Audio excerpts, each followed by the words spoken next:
À la clôture de ces deux opérations d'emprunt obligataire, l'on note pour le Gabon que l'emprunt EOG 6% net 2021-2026, dont la période de souscription allait du 21 mai au 3 juin 2021, a mobilisé sur le marché financier de la CEMAC la somme de plus de 187 milliards de francs CFA.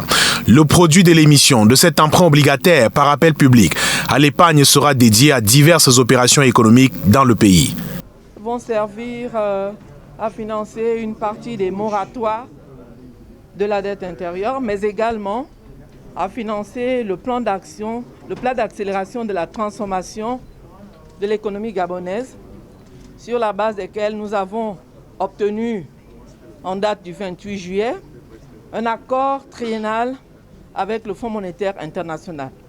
Donc les 188 milliards levés et qui sont cotés aujourd'hui vont servir au développement de notre économie dans le cadre de la relance post-Covid. Pour la République du Congo, l'emprunt a été sursouscrit à hauteur de 113%, soit une mobilisation sur le marché financier régional de plus de 113 milliards de francs CFA.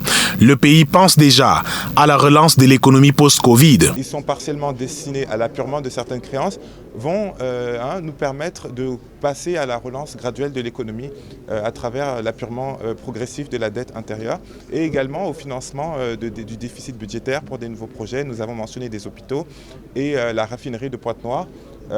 Comme vous savez, dans la zone CEMAC, nous avons des problèmes pour procéder à la transformation des produits du pétrole brut au pétrole raffiné. Donc c'est aussi des fonds qui vont permettre à cette exploitation du pétrole raffiné. La Bourse des valeurs mobilières d'Afrique centrale encourage les autres pays de la sous-région à suivre les pas du Congo et du Gabon. Nous devons d'abord nous féliciter de l'opération qui se déroule aujourd'hui, où nous avons enregistré le même jour, à la même heure, 2 admissions à la cote de la bourse, à savoir l'obligation provenant de l'État du Congo et l'obligation provenant de l'État gabonais.